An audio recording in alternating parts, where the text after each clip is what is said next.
Today we're going to be replacing the front headlight bulb on a 2006 Buick Lucerne.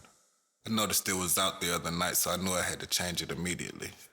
And even though only one side is out, it's good practice to change both the light bulbs at the same time, so that's what we'll do. First things first, you have to remove these plastic tappers. That's going to give you access to be able to reach the light bulb housing. First, I turned the wheel all the way to the left. I was able to get a few, but I still needed more space. Just like everything in life, there will be obstacles. So I decided to remove the wheel so I can get to these plastic tappers more easily.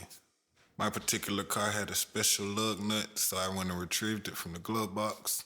After removing the wheel, I placed it under the car to give it extra support, just in case.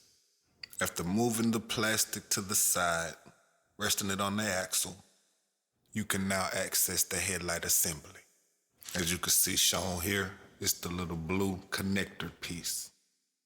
Now all you're going to want to do to disconnect the piece is lift the tab, slide it out, and to remove the light bulb from the actual socket, you're going to turn it counterclockwise. Try to be careful not to touch the glass part with your hands or let any dust particles get onto it. Slide the light bulb housing back into the hole, making sure the grooves fit into the spaces, and turn it back clockwise to lock it into place.